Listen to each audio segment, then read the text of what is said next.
Bonjour à tous et toutes. Je vous remercie donc, enfin l'ensemble des organisateurs pour m'avoir invité à vous parler de la neuropsychologie de la sclérose en plaques. Donc par neuropsychologie, au sens plus large du terme, j'entends aussi parler de psychopathologie et évidemment de troubles cognitifs. Donc en ce qui concerne la psychopathologie, j'aimerais aborder l'ensemble des troubles de l'humeur qui sont concernés dans cette pathologie, les troubles émotionnels, les relations qui existent entre la cognition et les émotions.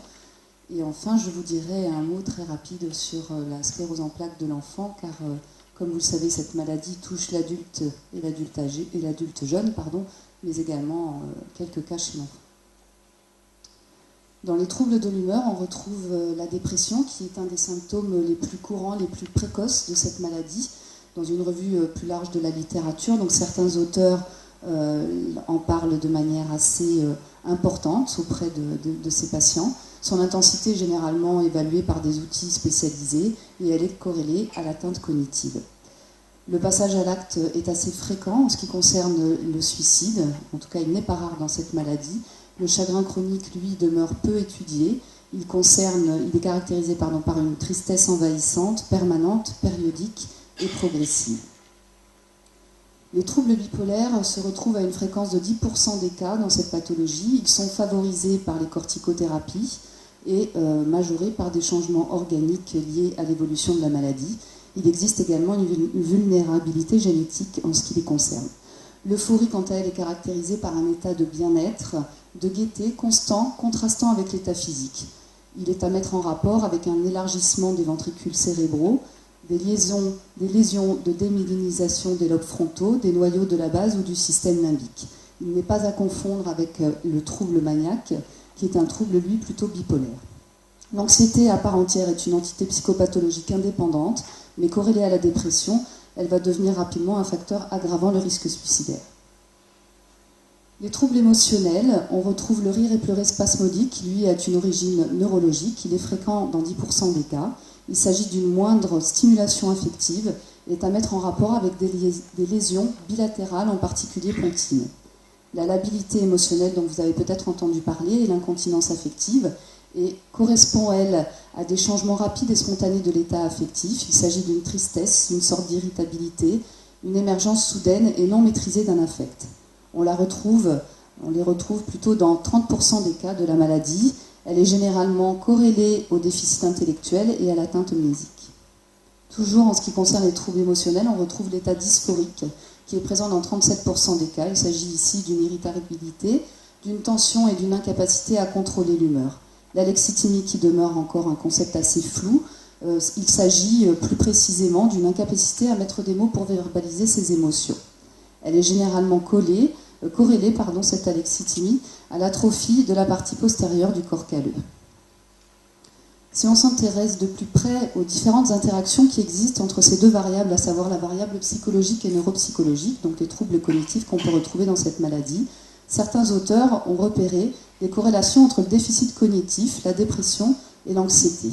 La plainte mnésique subjective est également corrélée à la dépression. Et enfin, dès lors que la prise de décision se trouve altérée, on la retrouve corrélée au déficit de la réactivité émotionnelle. Alors, les premiers auteurs à s'être intéressés aux troubles cognitifs dans cette pathologie sont Charcot et Gowers. Donc vous voyez, ça date quand même d'assez lointain, c'est assez lointain puisque cela remonte au XIXe siècle. Et puis plus largement, par la suite, ces troubles ont été désintéressés par la plupart des chercheurs et plus largement sous-estimés.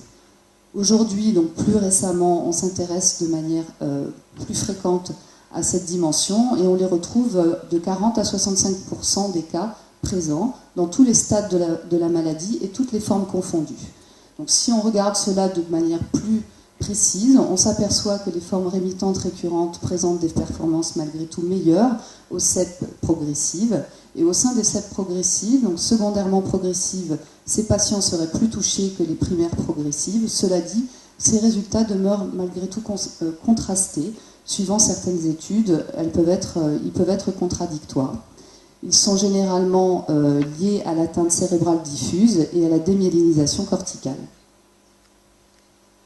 Ils peuvent donc être observés au stade initial, comme je vous l'ai dit précédemment. Il n'y a pas de corrélation significative avec le degré de handicap moteur. Cela dit, il y a des données plus récentes qui ont démontré plutôt l'inverse et qui ont révélé une association entre la sévérité du handicap cognitif et physique. Ce degré de handicap cognitif pourrait être une prédiction à venir de l'évolution du handicap.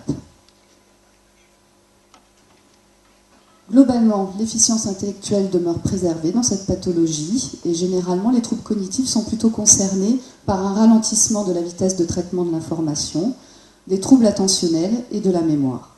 Plus spécifiquement au niveau cognitif purement parlant, on retrouve donc des altérations des fonctions exécutives qui sont ces fonctions qui nous permettent d'avoir un comportement adapté dans la vie de tous les jours, des troubles attentionnels dont je vous ai parlé plus tôt, excusez-moi, des troubles de mémoire de travail, ainsi que des troubles de la mémoire épisodique. Les marqueurs lésionnels sont généralement donc, expliquant les déficits cognitifs présents, sont concernés par l'atrophie corticale centrale et thalamique.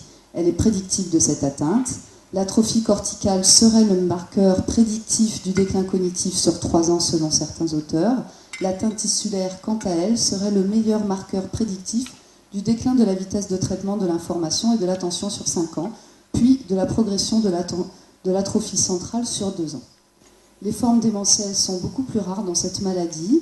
Elles sont généralement de type cortical avec amnésie, troubles phasiques, graphiques et gnosiques, associés à des troubles neuropsychiatriques. Leur évolution est précoce et va rapidement évoluer vers le syndrome démentiel avéré. Je vous ai listé ici quelques épreuves qui sont utilisées dans le cadre d'un bilan neuropsychologique complet et assez exhaustif. Bon, ça ne va pas énormément vous parler en tant que patient, mais cela dit, c'est bien d'en avoir entendu parler. Donc évidemment, toutes ces épreuves sont standardisées. On se réfère aux différents scores que le patient obtient en fonction de son groupe de référence et on peut ainsi objectiver en fonction de sa plainte la réalité des troubles qui sont présents et faire des corrélations entre les différents examens, l'imagerie par exemple, et tirer des conclusions. Il existe plein d'épreuves en dehors de celles que je vous ai présentées sur la diapositive précédente. L'essentiel est d'arriver à objectiver de manière concrète la vitesse de traitement de l'information, l'attention, la mémoire de travail, les capacités d'abstraction, l'affluence verbale et non verbale, la dénomination, et bien évidemment s'intéresser aux difficultés de fatigabilité, à la qualité de vie au sens général du terme, ainsi qu'à la sphère anxio-dépressive, et si possible d'avoir le témoignage des proches. Il est donc très important de rester attentif à ce dépistage. Dans l'idéal, il faudrait qu'il soit précoce afin qu'on puisse mettre en place le plus rapidement possible un suivi, une prise en charge adaptée pour répondre aux besoins du patient et aux différentes difficultés qui vont être liées à l'impact de ces troubles sur la vie de tous les jours. Donc en résumé, les troubles cognitifs dans la sclérose en plaques concernent préférentiellement la vitesse de traitement de l'information, qui elle-même va influencer les autres fonctions cognitives altérées, l'attention, la mémoire de travail, les fonctions exécutives et la mémoire à long terme. L'atteinte lésionnelle diffuse contribuerait à ces troubles. Il s'agit donc de l'interruption de la communication entre les réseaux neuronaux impliqués dans ces fonctions.